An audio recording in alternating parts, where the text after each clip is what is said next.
The thing I wanted to say about this Liverpool game is that their defending is, because you like big words, horrendous. No?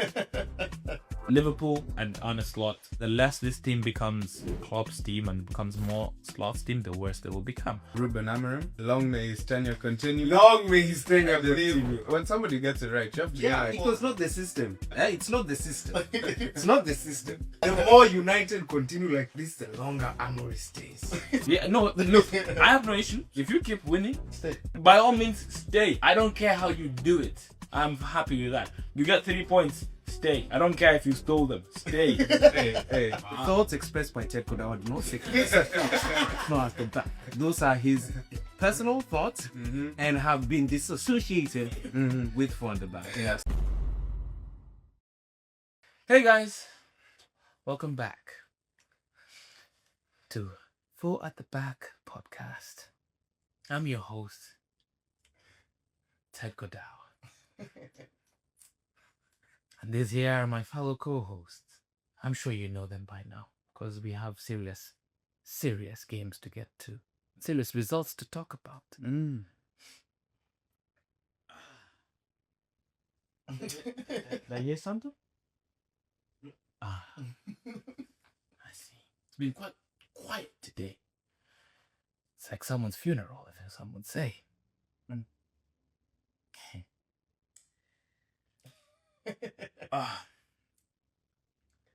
Without further ado, the gents here and I are going to talk about the Premier League results of this weekend.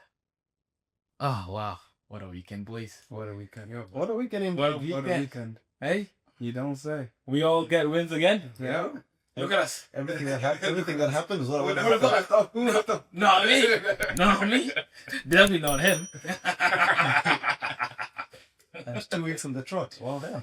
You know, yeah, it's a wonderful thing. A wonderful thing that our clubs are now, you know, they're winning. You know, thank God we don't have any Liverpool fans on this show. If we know what I'm saying, because you know, because they'd be holding us back for 4 weeks in a row now. Jesus, and we don't want that. Because here at Far at the Back, we're all about progression. You know. Absolutely. Yeah, Winning. and exactly, yeah, right, Winning. winning, and Obviously, obviously, this weekend was actually his birthday. Oh, yeah? Yeah. Shout out Jerry Sheen. Winning. By winning. Well, winning. by It's winning, 2 weeks, huh? 2 weeks. By winning. by winning. I like that joke. But anyway, as you can see where we're headed with this conversation, we're gonna start off with the game of the weekend, the highlight of the weekend for many, for me myself here, and for Cairo I know as well. He enjoyed that very much. Oh, did you mean Chelsea versus Forest? So someone didn't read the script. Clearly not. That was a great thing for Cairo and for me and for Kima. Unfortunate. I don't know why Cairo would enjoy that game, but no, he enjoys it as a lover of football, obviously, but I mean, it has 2 things that he likes. Great football and set pieces. I don't know about the first part. They were definitely set pieces. Anyway, I digress. we shall put a pin on that and we shall revisit that soon. First off, we start off with Liverpool versus Manchester United at Anfield. We're setting the scene. Oh. Now, if I do remember correctly, there was a few Naysayers? naysayers, some doubters, non-believers that used such a word that it really bothers me sometimes. But they used the what was it? Pummeled. Oh yeah, that one. That's the one they said to. See, they said Liverpool are going to pummel you. I think that deserves a flashback of some sort. Flashback of some sort. Other picturing is the heartbeat. Yeah. Prophecy, my prophecy. Pummel you and Moscow at least 3 goals. Yeah, I don't know. I said at least you get 3. I didn't specify whether they were goals. They could have been corners. They could have been yellow cards. All we know. Right, Tyrone. Yeah, we're gonna run that back. Run that back. We're gonna run that back. This Number one bullshit guy. Number one. On it. You know, Yeah, I'm going to own. I own everything I say because I'm a man like that. Yeah, I was wrong. Liverpool didn't play the way I thought they were gonna play. It's not like United did anything useful in that match. oh, but we got 3 points. Yeah. No, that was quite useful. No? Yeah, I feel like scoring 2 goals is quite useful. I feel like this is just my opinion. Don't get me wrong. Like I'm not saying I'm right all the time, but I think scoring 2 goals is quite useful in a football match. You know? I mean, if your most lethal United goal scoring threat is Harry Maguire, I don't think you should be celebrating such things. I feel like goals come from anywhere. Who's your top scorer this year again? I don't know. Is it Caicedo or not? Or something like that? It's not Caicedo. Is it? No. I feel like Joao Pedro might still have more goals. But I feel like your goals are still spread out quite all over the pitch. Yeah, our attacking threats come from multiple places in this And pitch. yes, are we not allowed to have the same? I don't think I we feel have like the same. I feel like I don't think I we feel have like the same. out of the 2 goals we scored, correct me if I'm wrong, one of them was a right wing, no? We reached an attacker, yeah? Yep. No, I agree. Plus, he's also a top scorer. Yes. So, which makes him our most much. our prolific, our most prolific person. It's an attacker. And if our centre back is also good at scoring goals, who are we to stop him from doing? Most of these terms are so relative to Manu. Prolific, top scorer. No, but I'm Relative to Manu. But I am speaking about Man United. Am I not? I'm not speaking for every club in the Premier League. I'm not speaking for Chelsea. I'm not speaking for Arsenal. I'm speaking for Man United.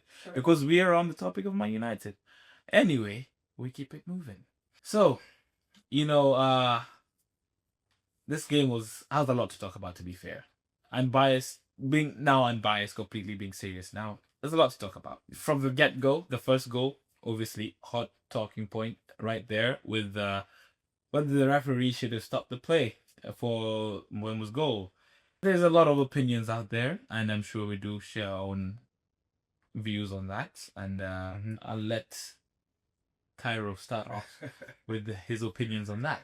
It was interesting. I will say, obviously, I was on hate watch on duty during this game. But to me, I believe that should have been brought back. But I believe because the ref didn't make the decision and the play was continuing on, it was really too late. Then again, from what players do most of the time, getting hit on the shoulder. So when you actually get hit on the head, the referee kind of takes a second to see whether it's as serious as head injuries can be. And since he was kind of moving around, he was still responsive. So then the referee, unfortunately for Liverpool fans, fortunately for the rest of the league, the play continued, and before you know it, Mbeumo was somehow on the ground, accelerated forward, left certain defenders who were standing, who could clearly see the game was going on, and he played to the whistle, but he somehow ran past them, got ahead of them, and somehow scored, while they were pointing at others to, hey, please take this man. Take this man, and somehow Konate almost actually blocked the shot. But yeah, I think it could have gone either way, but VAR couldn't bring it back. So I think it is what it's unfortunate. But yeah, it is what it is. Yes, I think as per the rules, if it is a head injury, you are what we're accustomed to is a referee should stop the game.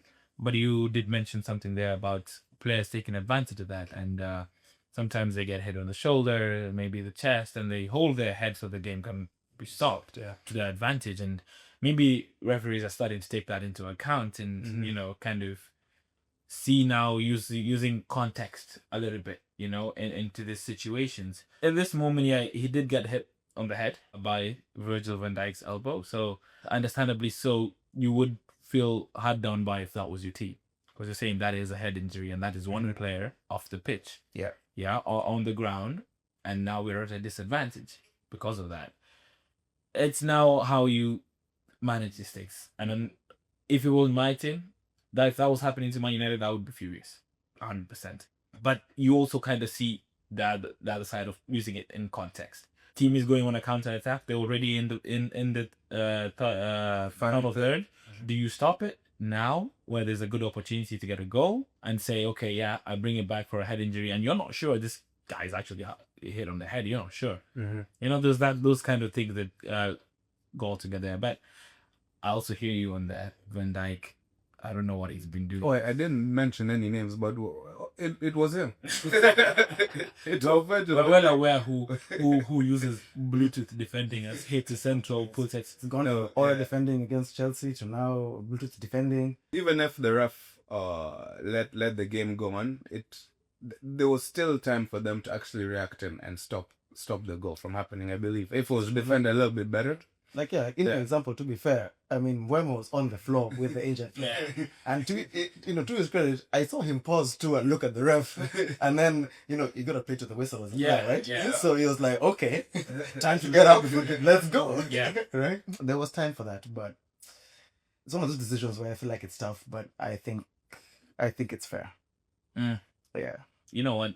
I think United fan, I'm happy they You will not complain. Yeah. We know, But I would have where you stand. I'm happy they I would have been fine with it being stopped, and since McAllister ended up being okay as well, like not concussion or anything, I'm also fine with it continuing. Yeah. Whether or not United end up scoring. I mean, Yes, I would not be shocked if they started like that. That's also in hindsight because we know that McAllister is fine. And the other thing I was thinking about as well is, doesn't the section of the game in which we're playing right now also take a factor into this? Because this was 2 minutes in. If it was 90 plus 2 minutes, then they don't want to stop the gameplay. You want to give people the chance to finish. And also people are more prone to waste time at that point in time. But 2 minutes into the game, I don't think you're ruining the game or stopping play, whatever it is. It's just 2 minutes in. So even stopping the game at that point should have been fine. It's one of those that on a different day you get it gets stopped. But today it wasn't stopped. That's just the way it is. What about you? Moving, like, just to add on, because during that game there were very many questionable refereeing. Yes, that we have to talk about. of course. We're gonna have. We can't name all the changes been decision. Not all of them, but there were very many that were quite questionable. The only thing I wanted to say about this Liverpool game is that their defending is quite. Because you like big words, horrendous. No, because even for Maguire's goal, the defending that Liverpool had, because you guys had like 3 players unmarked. Yeah, that's true.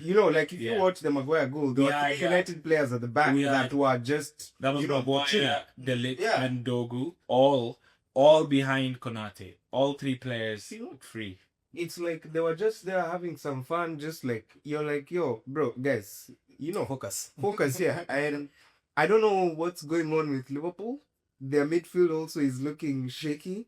It's like they don't have the same kind of drive that they normally used to have, like how they used to push forward. I feel it's slow. It's just not working out. I think if they're not careful, they might be a club in a crisis.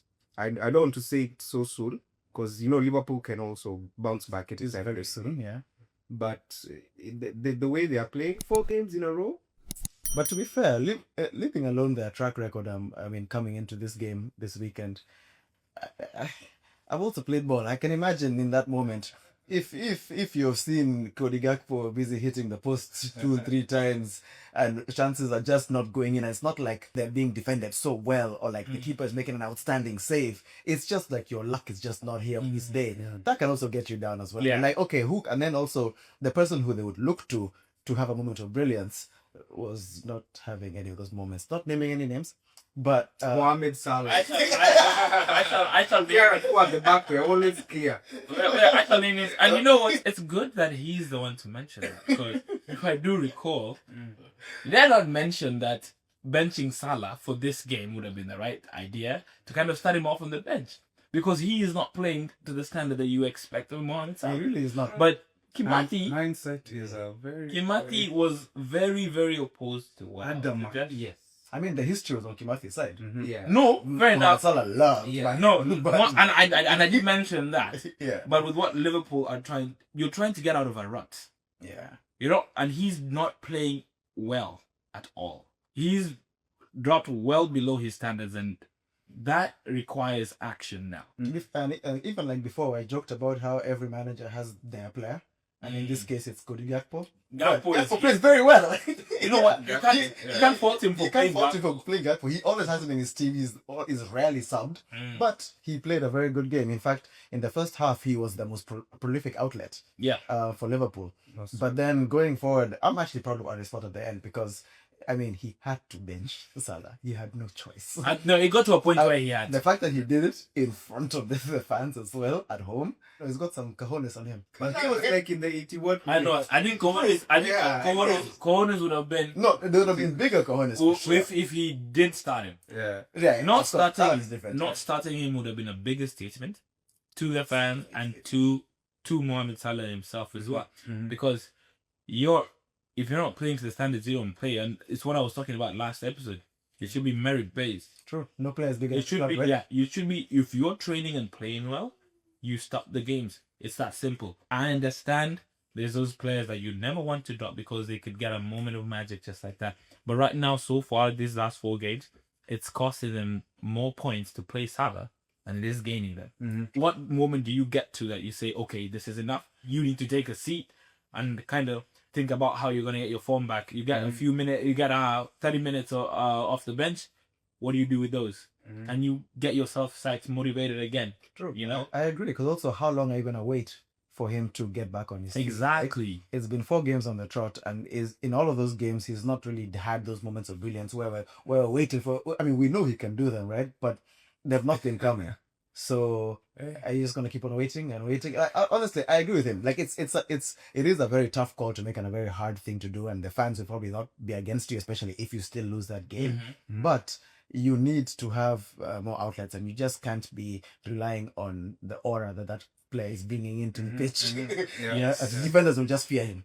Yes, and in this current climate, that no one is fearing Mo Salah. Like because he's not playing well. Defenders have that extra, they have that extra confidence. They're like, we can you know what? He's not playing that well. I might actually just get a yard tired again now because he's not that playing that well. I'll get a bit more confidence, And it's just the way the game is played. It's also psychological. So, you know what?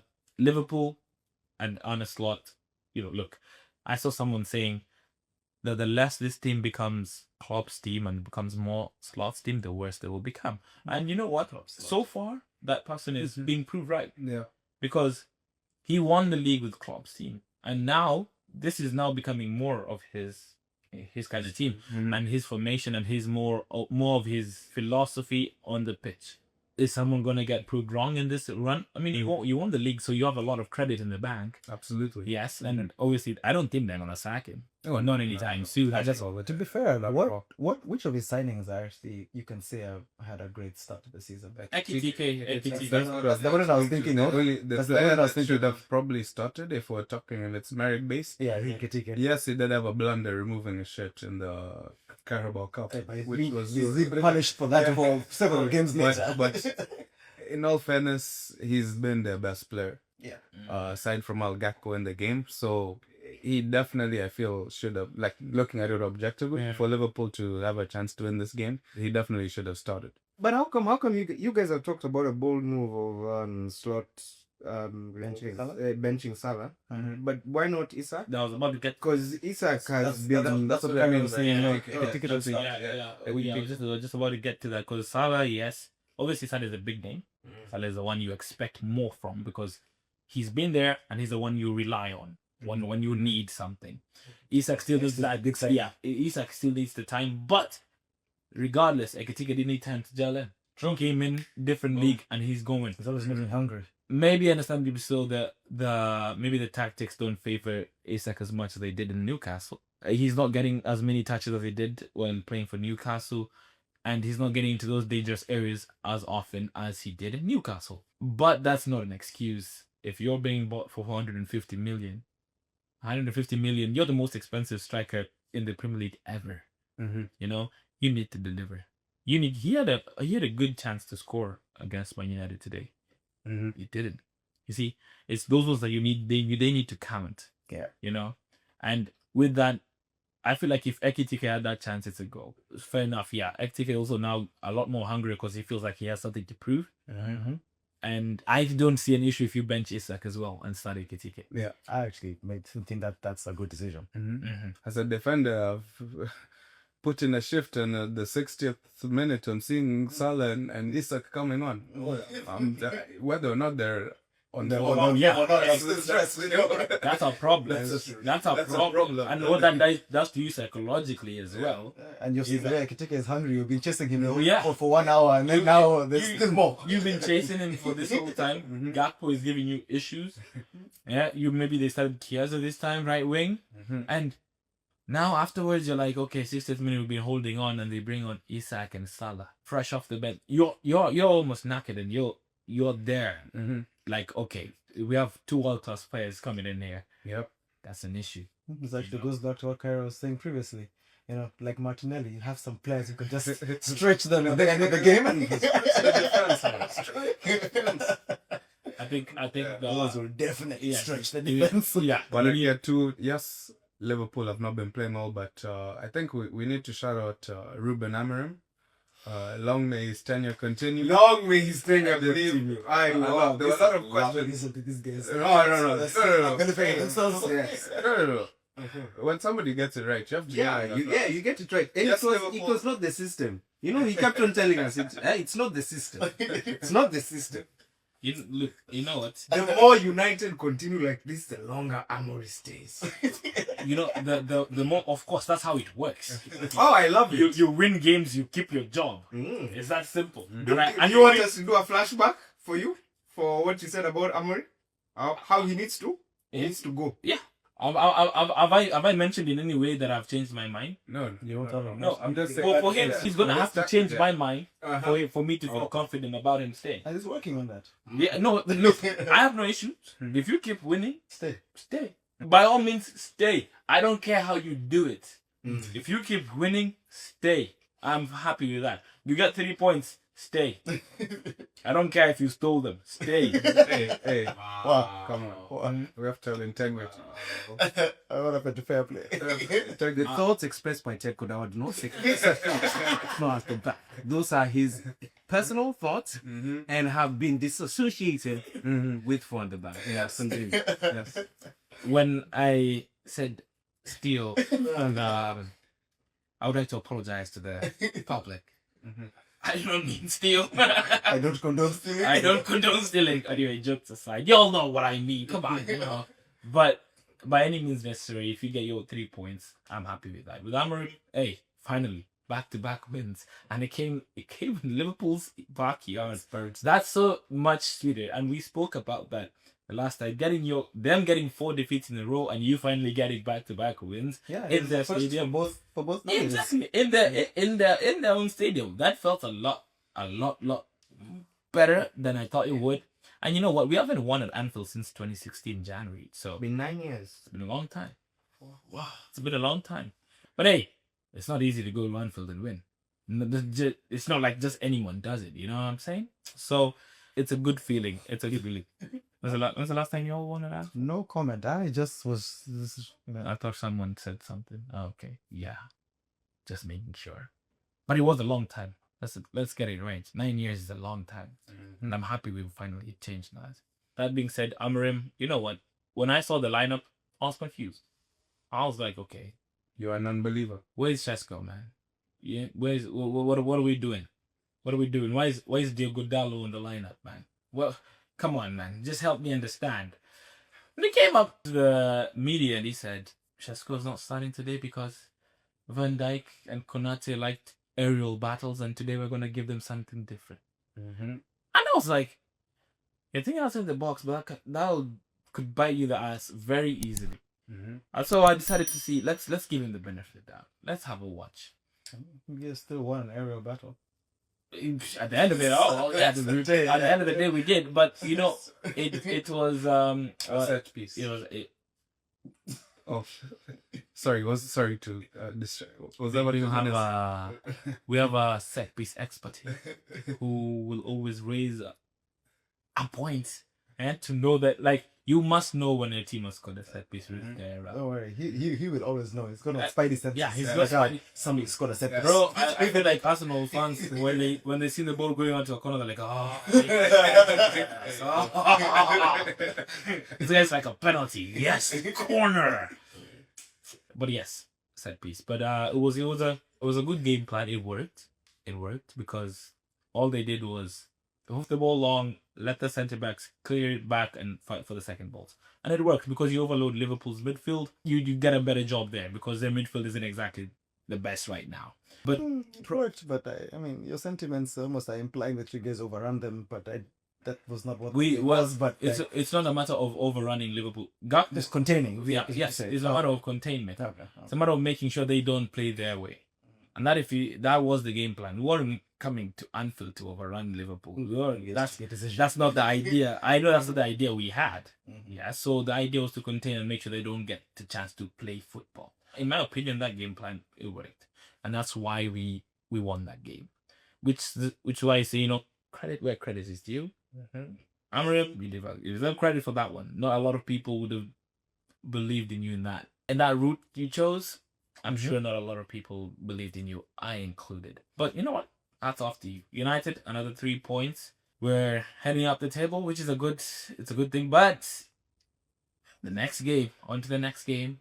Hopefully we win again. You try and win 3 in a row now. That's all you gotta keep doing. Game by game. No expectations. Just win. Please. To be fair, points to you guys. I don't mean those points. I just mean like flowers to you guys for how things have changed. Just 2 short months ago, you guys were looking for 1 goal in a month. And now no, that wasn't us. No. That was August. That was it was Chelsea. I thought it was Chelsea. I thought it was not Chelsea. Oh, we didn't go without Chelsea at that tough man. They're scoring goals. No. Which team was that had Aston Villa? No. No, Aston Villa was one of them, yeah, true. But in August, how many goals did you guys score in the league? In August, yeah. For those first 3 games, how many goals did you score? There's the one. They didn't score against us. Yeah. We didn't score. Oh, that was the first game. Uh-huh. Yeah. There's 2 more. There was 2 more games in August. And I don't recall you guys. We beat someone in that game. I'm trying to remember who scored in that game. Might have been an own goal, actually. That's not it. So might have been an own goal. It's okay. The point is, then again, you've come from far in 2 months. That's my point. Then again, that being said, we did score goals. Shit, if you didn't score, it's not like we. Well, I think you're confusing your goals for expected goals. We have a lot of XG. We do have a lot of XG. No, actually, another thing. This is the first game you guys had less XG than your opponent. That's the game that you won, and that's the game we win. It's funny how things work sometimes, But yes, United have created the most XG in the league, which is hilarious because we just missed a lot of chances. We didn't create as many chances as we usually do in a game. But this time we took them, which is crucial. It was very crucial. But that being said, you know what? Props to Man United. Props to the players. Enjoy. Let's enjoy this game, this win, and we move forward on to next week. Brighton. It's Brighton at home, guys. Please do your best to win. We don't do well against Brighton. We really don't. So hopefully things are different this time. I hope so. So yeah, that's it for Man United versus Liverpool for now. We now roll on to the next game. At this point, I'm wondering which way to go. I'm thinking you can leave the least exciting one for last. Down with the lowest. Chelsea. Down with the lowest scoring win. Should I spell it out? Because we usually talk about Man City, but they had a 2-0 win. We talk about Chelsea, but they had a 3-0 win. So there's only one other team that had a very low scoring win. And I think actually let's talk about that Chelsea game. Because first of all, these guys survived that first half. What? They did. You survived that it easily, and we don't do if buts and maybes, but let me tell you, you guys survived that Nah, is it our fault if Gibbs White can't finish a ball? Is it our fault? You know, Yes, we give him gifts. I don't disagree with that. But is it our fault? and then on that topic for Nottingham Forest, Ange Postecoglou He's gone. Yeah. Already. sacked midway. sacked before the game ended. Tough times, tough times. I mean, but also ridiculous for goals. just 8 games, I and then you know already want to This guy sack be a a believer. Bro, it was not looking good.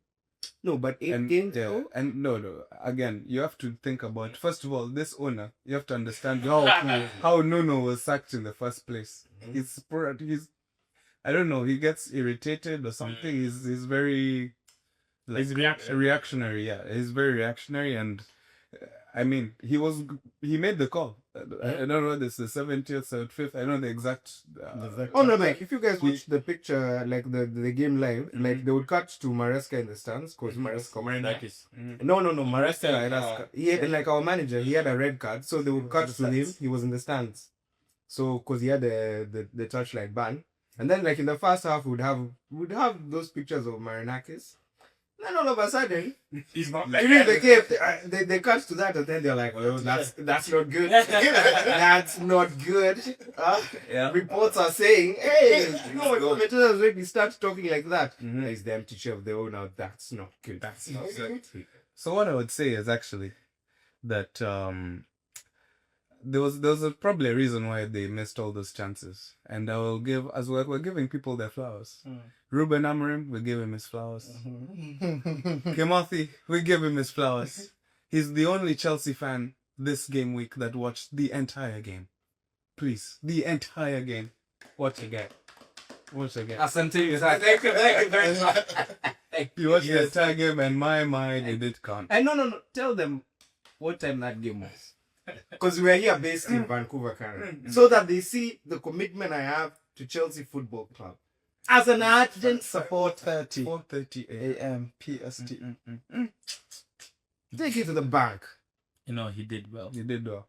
He did. And yeah, they definitely survived, and somehow we need to investigate. I don't know whether it's the club because they're already still in court, so we're not sure what's happening with their allegations. Chelsea, hold on.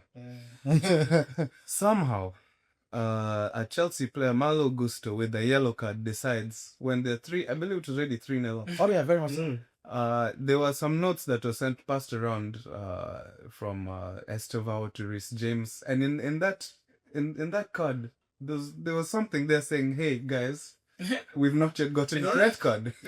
But first, score a goal. No, that's true. Yes, But then you can do that. what was that? It was ridiculous. To To be fair, like just to paint a picture, this is you're 3-0 up. It is around the 80th or 75th minute, or basically the last leg of the game.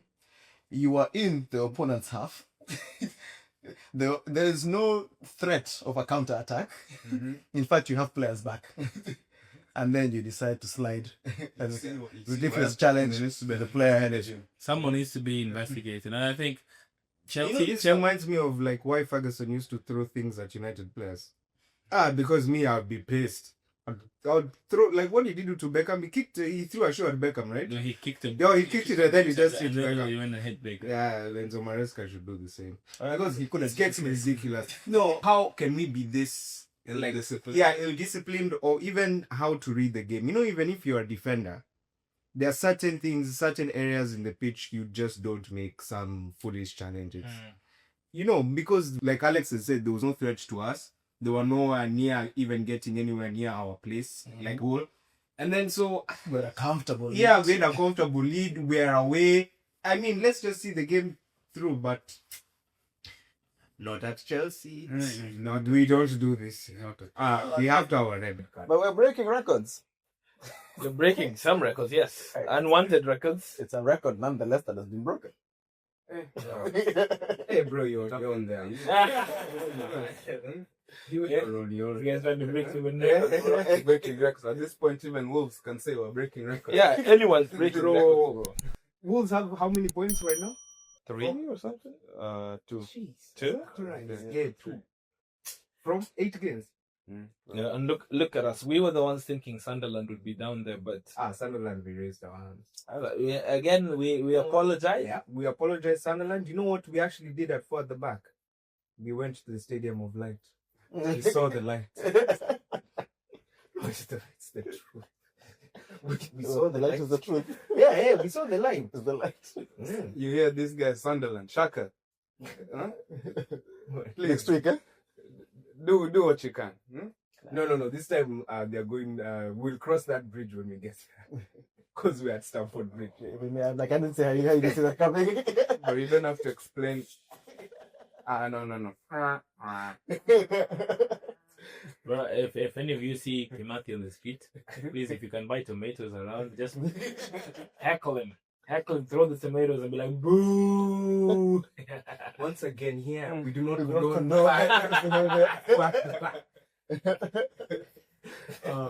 But to be fair, though, I think it was good to see a lot of goal contributions from different players. Yeah. It was nice to see Reece James having a great game. Goal and assist. I mean, the assist was goal and assist, nonetheless. Let me just stick to that. The Busquets assist. Yeah, Busquets assist. Pretty much laid it off. He didn't lay it off, or he controlled the ball and then stepped aside. Yeah. Let Messi. So that was good to see. As I think, we'll talk about strikers and maybe lacking goals. It seems like João Pedro is maybe not as clinical as he used to be. But these things, I mean, I'd say it's more so the inconsistency of the three midfielders, and just having, different Palma being out, Esteban playing on a different side, Andy Santos, Enzo injury, and Caicedo just being a little bit knackered before coming from the international games. I mean, yeah, we tried. I was gonna say that I think that I was happy that Lavia got a good chance to start and play the game. There was a howl of a mistake that he did in the beginning of the game, one of the good white chances. But yeah, the other players, I think they tried their best. It's not the same quality as the ones that were missing off through injury. But at the end of the day, these are the games that we need to win, and we won it, convincingly. Or you guys think that 3-0 is not convincing? No, they're convincing 3-0. Yeah. And then there's yours. Okay, so it's not when you look back at the stats, and then Yeah. you see Arsenal Fulham 1-0, and then Chelsea Forest 3-0. Which one? I would argue our 1-0 was more convincing. What we call those are we call them flattering 3-0. Yeah. That was not Sometimes- convincing. He was saying convincing. Sometimes you win a game 4-0 and it's flattering you because that was not.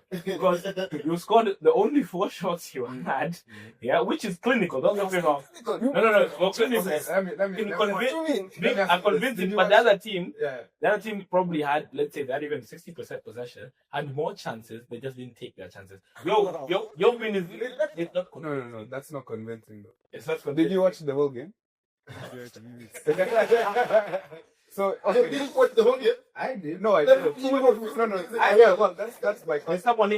So you watched the whole game. I did, and I said there's no way you can call that a convincing. Yeah, he's disagreed. That's what Let me I'm tell you trying a to few do. things. Number one, Chelsea, we are defensively very, very weak. Our gameplay is so slow. It's just that the team that we were playing is just not in the right place. Because if we were playing any other team, we were not getting that. But we don't do if buts and maybes. We do absolutes. I like him. I like him when they win because it's like this. But when they lose, bro, and to ask what was he doing? We're missing Trossard. We're missing Enzo. There's so many injuries. There's so many injuries. Liverpool is the best defender in the world. We don't have him in the pitch, man. But when we win, Defenders. Did you guys see how Archibald scored that header for his goal?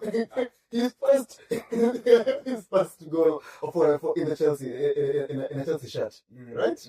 There's good for the young man. There are players who are bought for 120 million and they've not scored a goal yet. I don't know who they are. This one was bought for 0. Cobham. Cobham products. Yes.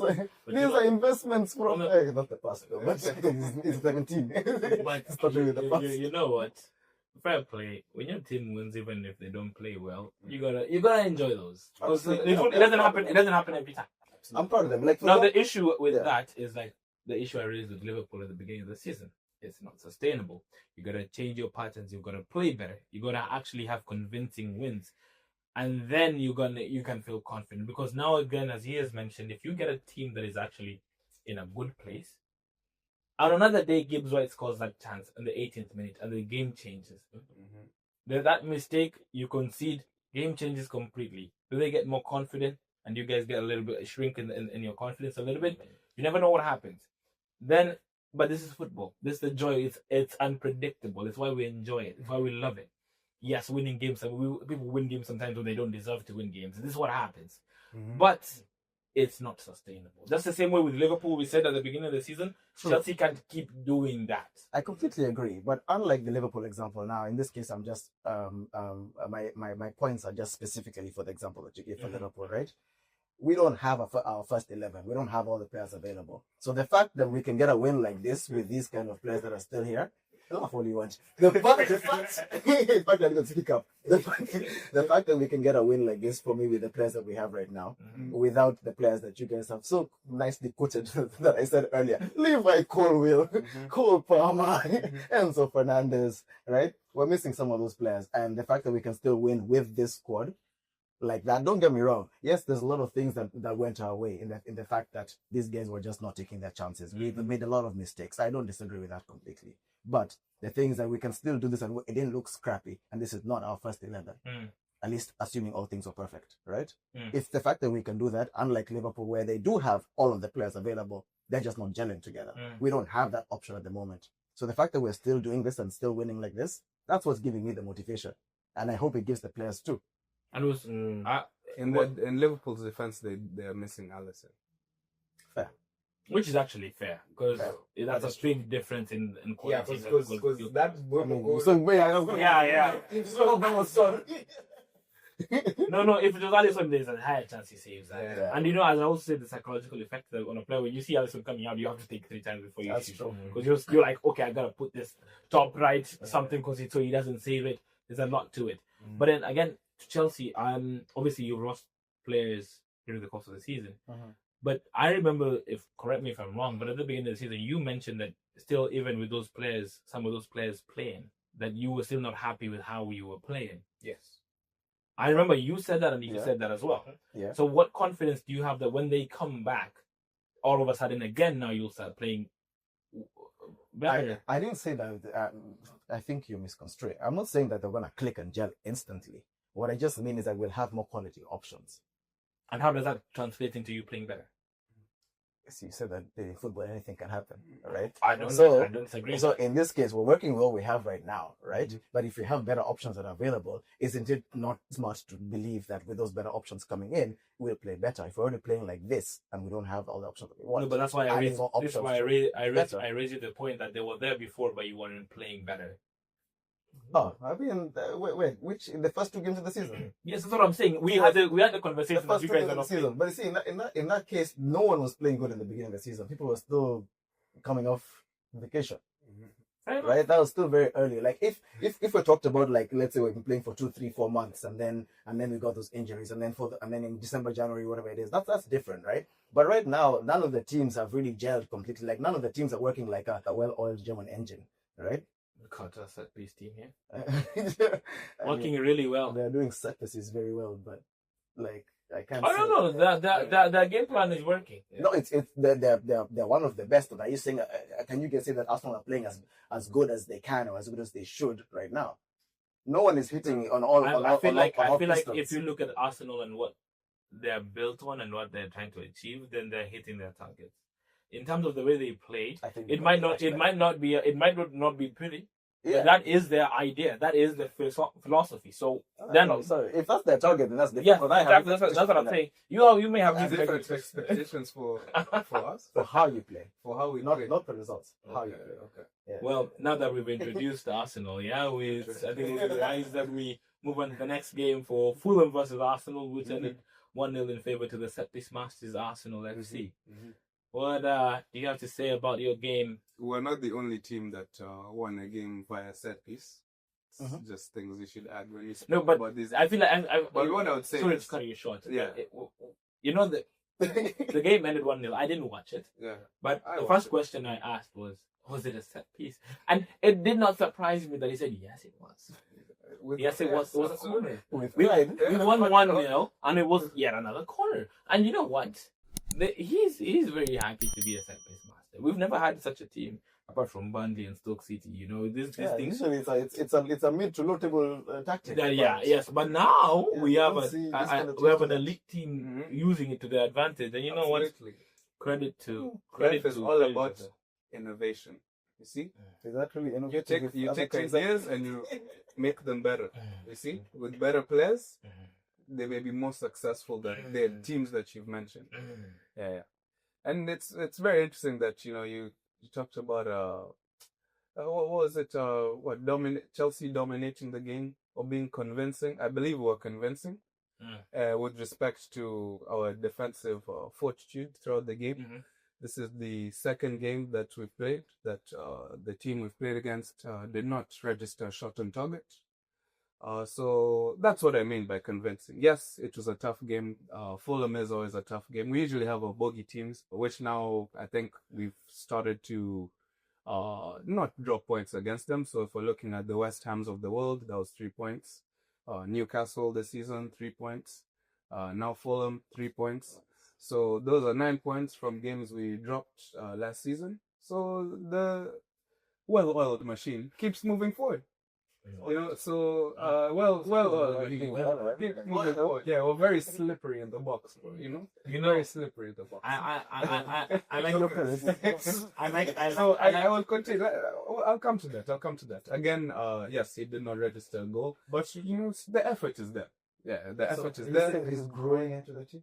So I would say the team is playing. No, himself. There's certain components. So if we're talking about machinery or a system, right? There's certain components that don't necessarily have to be as oiled as others. So the set piece calls out. Yeah. The set piece open play goals. Yeah, it's not orange. No, yeah. Sometimes you don't need that because again, it's a long season.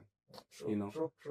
Your expectations. I don't know what you're trying. You want us to play well. You want us to score open play goals. You want us to get 4 points when we win games. I'm not sure, but personally for me, I'm trying to support my team winning the league.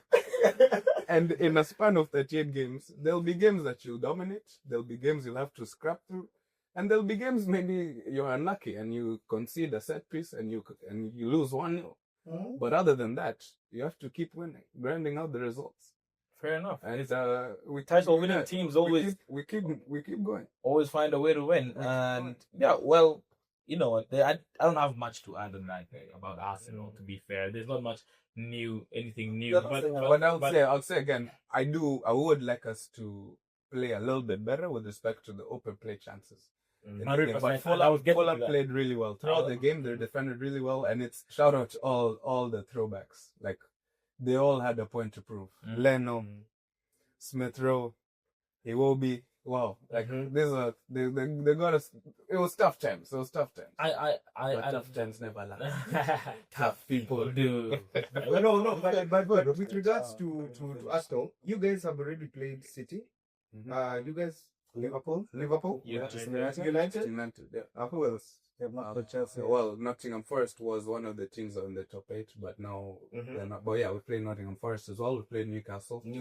Out of the traditional top 6, who have been played? Spurs played, right? No, not Spurs, not Chelsea. In November, Spurs and Chelsea. Yeah, just Spurs and Chelsea. Yeah. Their chances this season are really okay. Yes, they've gotten rid of majority of these big threats early on in their season. And so by the time, let's say December, you know how Arsenal always likes to say, if the league started in December, they would always win. If the league ended in December. Ended in December. You know those days of Jose Wenger. Hey, the old man. Hey. But that's really good for you. But now you're going to have those matches you have to grind out a result. We've so far. That's what I'm happy. The thing is, we still need to see how Arsenal react to whatever that happens to them in January. That's what's going for me. I've been saying it for a couple of episodes now that I do believe this is their best chances of winning the league this year. They look set and ready to win it. But January, February, that part. That's going to prove to be whether you're right. That's the part for me when you guys actually if you keep playing the way you are now and winning games in that moment, for me then I'll be like, yeah, this is their year. But you mentioned something about also how your team is playing and how well it's gelling, and your players as well. And there's a lot of talk going on around Gyökeres as well as your striker. He has 3 goals so far, but he has been starting games since the beginning of the season, and he's blanked in a lot of games, and this is inviting a lot of noise from obviously the rivals, the haters, but also Arsenal fans were now beginning to question this transfer. Was it actually worth it? Did we actually get the right man for the job? Now, what do you think about that before I get on to the rest? Obviously, would have expected him to hit the ground running because you have Heinz, right? You're comparing it to, let's say, for example, all the the Ekitike, Voltemades, all that. If you're looking at it from that perspective, he has had a slow start. But then again, if you look into actually the goals that he scored even in the Portuguese league, majority of those were against the bottom half of the league, which means that he needs potentially more chances than most strikers would to get at least 1-2 goals. And also then it's the running in behind, which I believe it was Leeds.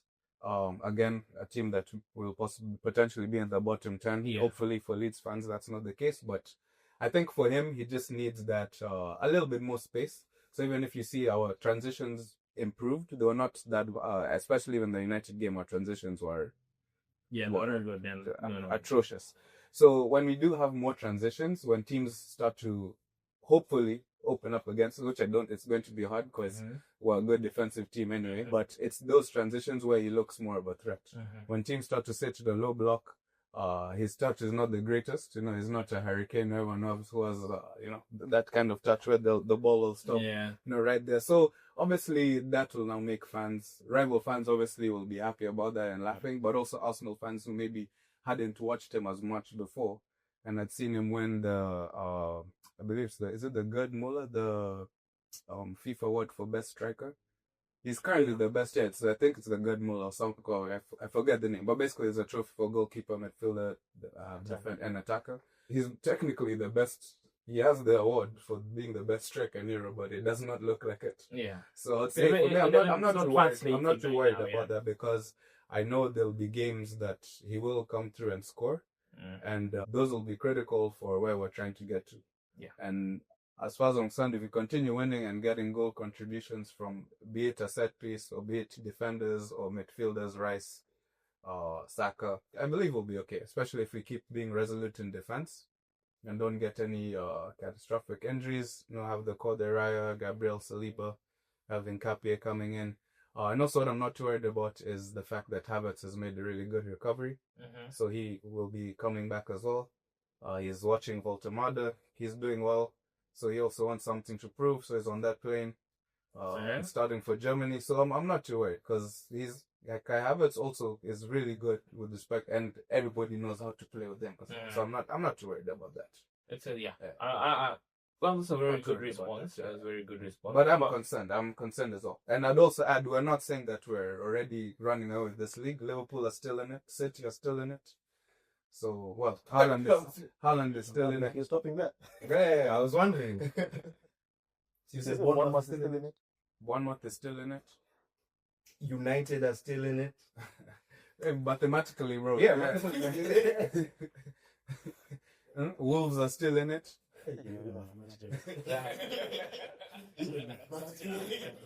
That's one no. But they are they'll come good. Yeah. Very good response. I mean, obviously for a striker, it's always best if they're scoring for their confidence as well. Going too many games without a goal can hamper your confidence, and you might start thinking too much when the chance comes your way. What do you guys think, being rival fans? What do you think about Gyökeres so far? I think he's like Giroud 2.0. But Giroud was a very good. And he's technically better. Giroud was very much more. Yeah, he was much more. But I just think he just needs time. That's all. Like, I don't have much to say about him. I really don't pay attention to what Arsenal is doing. You just watched one Chelsea game and now. No, you forgotten the team's attention to Man U, not. I'm talking about in terms of personnel. Once Havertz shows back up, Gyökeres is going to have a very difficult time getting into the starting 11 unless he magically decides to become prolific in the next 2-3 weeks. But other than that, He's wearing a very heavy jersey number. He should do it justice. Other than that, I have nothing much more to say about him. What I'm seeing him play, it's not anything special. But it's not someone I'll see and I'll be like, hey, yo, he's such an exciting player. Yo, I can't wait for him to be firing on all cylinders. I'm like, yeah, he'll get his 12, 15 goals this season. I mean, life moves on. It's going to be different. His numbers are going to be hampered in the idea that I've seen that Saka is going to be taking the penalties still. And I think the numbers are not going to be as much as people expect. Yeah. Because a lot of his goals, people need to know that a lot of his goals were penalties as well in the league. Last year, he scored a lot of penalties. A lot. And it's part of his game anyway. And it's part of the league. And as you mentioned about the running in behind and the type of goal he scored against Leeds, those are the goals. If you look at his highlights in the Portuguese league, those were most of his goals. They look like that. And right now in the league, people know about that, so they won't give you that easily. You're gonna have to fight for it. And but you know what? He's made a good. I think Havertz starts ahead of Gyökeres. This is my personal opinion. I think Havertz starts ahead of Gyökeres. I think the way Havertz was playing in preseason, the way he started the season as well, if he can come back and still be in that same frame, I think he starts ahead of Gyökeres. He will give you more goals than Gyökeres, in my opinion. And you know, Gyökeres is also 27. You know, you're expecting now someone to be able to A finished article. Yeah, you know, something. That's my age. A finished article. Damn. My football is standard. Disclosure. Anyway, we shall move faster swiftly. As he had thought about, we are not yet finished articles. You know, not yet. We still have a ways to go. And there's always never too late to start something. You know, Absolutely. Likewise, of course. even Gyökeres can still go to You university. can always reinvent yourself. You know, it's never too late. Just in Garnacho. It's even they can both go to uni. They're in London. I feel like they can have something working out. Yeah, but all props to Arsenal, and can't wait to see how well they manage their season, especially when it gets to January. I cannot wait for that. We will now move on. Did I say more about Manchester City? Look at them. Haaland FC, as you call it. Haaland FC. Haaland FC is just, but you know, he's in such a groove right now. He's like at the top of his game. He's not. What? He's in such a moment that he'll get the chance, he'll score. He'll get another chance, he'll miss it, and he will forget about it immediately and get another one and score you again. He's in this kind of zone for a striker where he's unbeatable. He is inevitable. You like every game you expect a Haaland goal now. Like Man City scored, it's there. You're almost sure who it is. Yeah, he would have scored more. Actually, He could have scored 4 goals. He was quite angry at the end of the game. So I'm pretty sure whoever they're playing next will Aston Villa. Aston Villa. I feel like he'll definitely score them. Yeah, I feel like he will. Sure. And Is that the Etihad or Villa Park? Villa Park. Okay.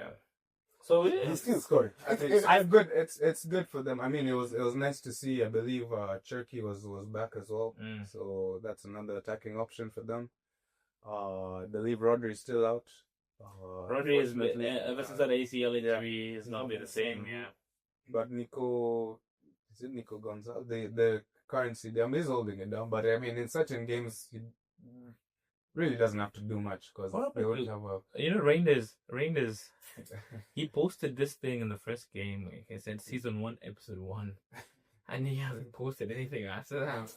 And he gets these jokes like when the show gets cancelled. It's a pilot. The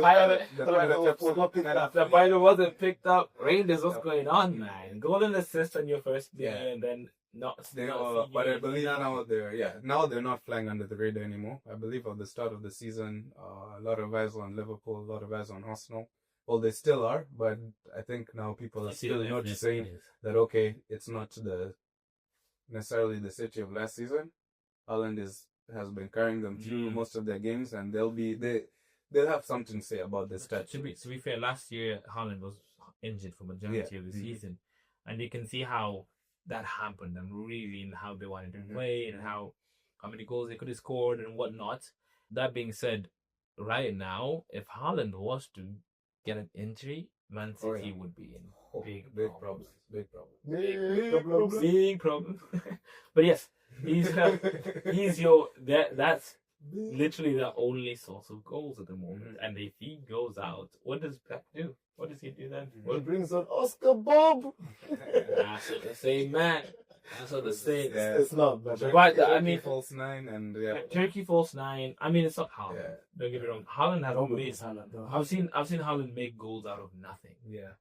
A pass that is just like, okay, here you go, man. Yeah. And then this guy shoves and pushes people out of the way and sprints all the way and bangs it inside. Like this guy, to be fair, right now, the last time I saw I can remember doing that, just can jump in there because otherwise I'm missing out. Is the Costa.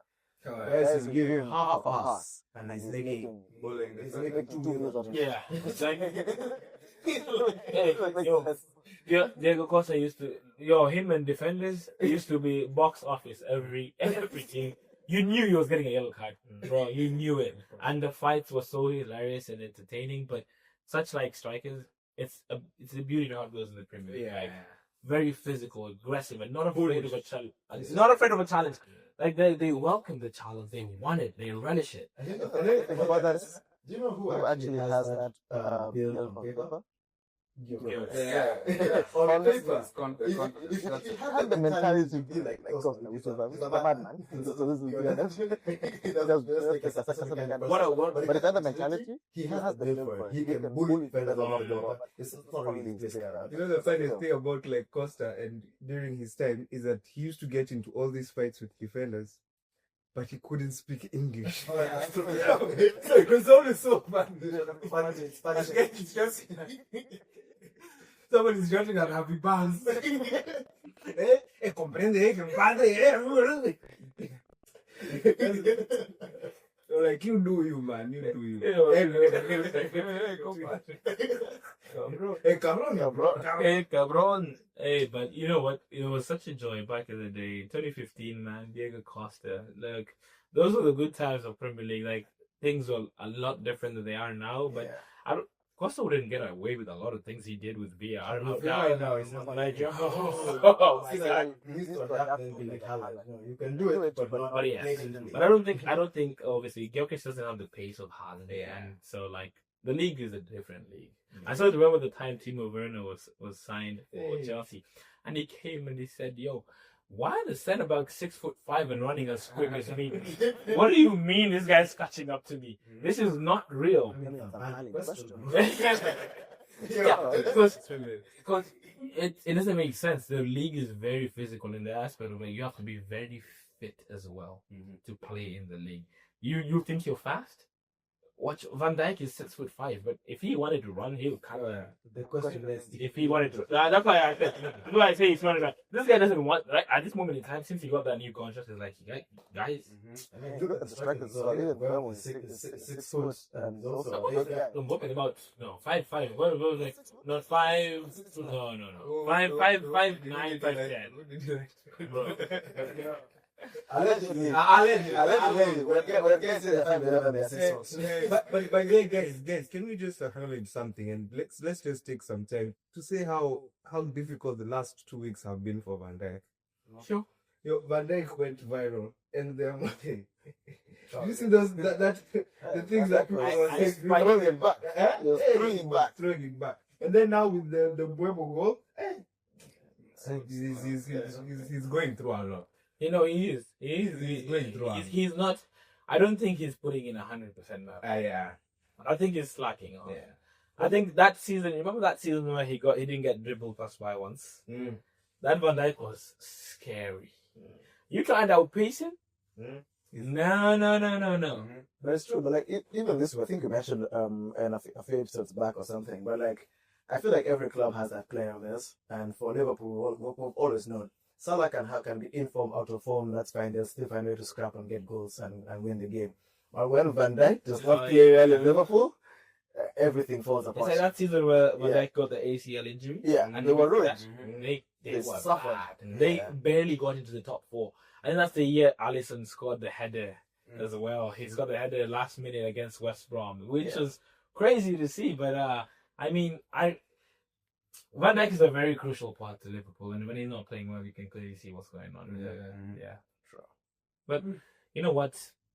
The league is still young. It's only 8 games in, so let's see how this unravels. You know, I'm quite excited for the rest of the season. Let's see how this goes. Yeah. I mean, I feel like the league right now is very tight. Yeah, comparing how it was last year and now, there's a lot more teams that are like.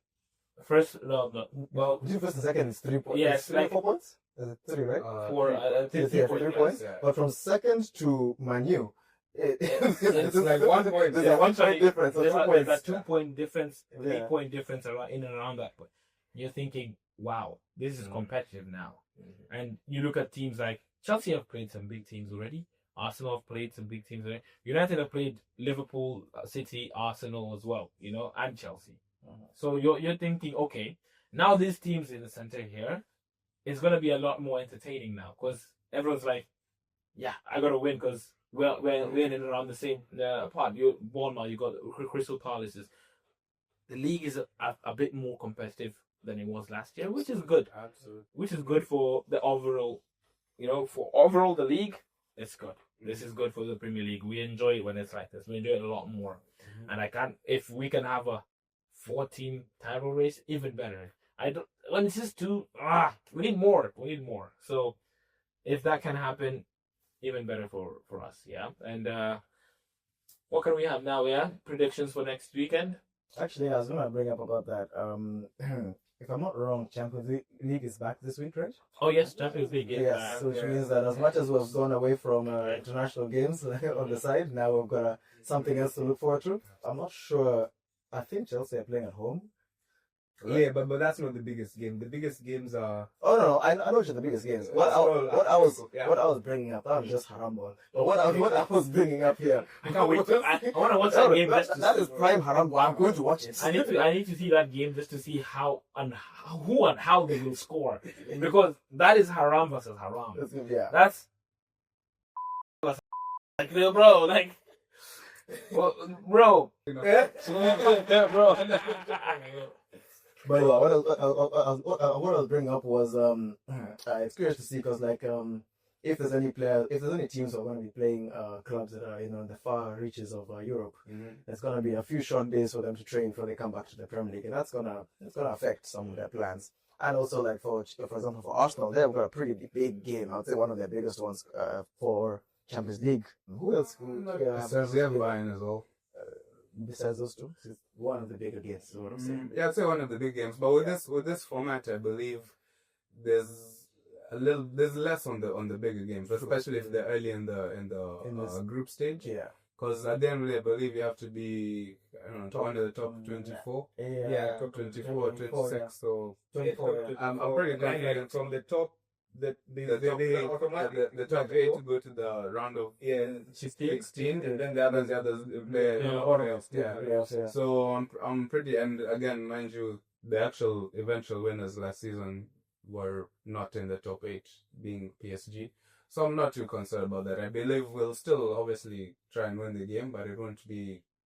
No, you're pretty much. I mean, it's not the end. What I'm looking more here is what Manchester play. Because as much as it was much better, there's still no restriction when play when it means playing with best players. Yeah, there is less recovery. If you're champion as well, to stay back in England, there's a couple of things there. That's a thing. No, just right though. If there's a camera, that's a major. This thing is where else though. We appreciate having the full week. We do what we can. If we can get better with that week, as I said, I don't mind taking a full year out of Europe, my friend. Just fix for what? 4 years is a long time out of Europe. That's a year. Oh, it says I have 4 years now. When are we getting 4 years early? That's what I heard. But you know, Last year. that's We lost the battle to Tottenham. Yeah, you remember the even this season they may qualify for Europe, like probably Conference League or Europa League. Yeah, so whichever one you take. Wait, It's Europe. I don't mind. Chelsea were in the same boat a few years ago, and they used that time well to kind of rebuild themselves. And that's what I would hope for. That's the best I can hope for. We use your time well, rebuild yourself, come back strong. Rebuilding the benefit just guys. Yes, so like it's better. I mean I know it was painful to lose the final, but in hindsight you look at it and say, what if we had games every 3 days? I think generally I would have been gone so long later. So obviously United, the scrutiny is different. So when you lose a game, it's the end of the world. When you win, they're like, oh, now you gotta win the league. You gotta go and do better. So it's difficult. There you're not given a lot of time because of the noise. There's a lot of noise surrounding the club. I think for him it was also better that we don't be in Europe. Like even for the players, get some time off. Use this season, gel in, come back better. If you can you should get to Europe. Throw in you pick. Get to Europe. Yeah. Get to Europe and then build onto that next year as well. That's all we can hope for. You're saying something. No, go on. Oh, I was just gonna say, just time. The others, predictions. But yes, the predictions. What do you say for your games over the weekend? It's going to be a very interesting game. Another London derby. It's going to be another close game. Also, in the sense of giving flowers, Mateta, wonderful hat-trick. It's unfortunate you missed your last chance. But in the next game after Arsenal's game, you can hopefully get that goal back. But for now, just relax. Think about the next international break. You'll be supporting. Get that French team, and start, because Saliba can put in a good word for you. So it's gonna be a very interesting game because I'm not sure if they're still obviously the 3-3. The goal difference may have taken a hit, but they were one of the top defensive teams, if I'm not mistaken, Crystal Palace. So it's gonna be an interesting game. We'll see how it goes. What do you think? Arsenal, I would say I'll go 2-0. Set pieces? Probably one of them will be a set piece. Do you think you'll keep a clean sheet versus Palace? Yeah, I believe so. Yeah. Okay. Yeah. That's a bold one. You might be? Or do you think what do you think of Chelsea's Sunderland? Honestly, that could go either way. I don't know. Because Sunderland are a really good team. Like from watching them, the way they've started the season, and they have a certain kind of morale around them. Like there's something that there's a kind of buzz that Sunderland currently has. You can tell by the fans. You can even tell by the way the players are going. They don't look scared when they meet any opponent. So I don't think they'll be scared coming to Stamford Bridge. So to be honest, it's either I'm looking at a draw, a goal something draw maybe, or best case scenario. Of course, I'm a Chelsea fan, so I'll probably say like 2-1 to be honest, or Chelsea? Yeah, to Chelsea, or we could lose, to be honest with you.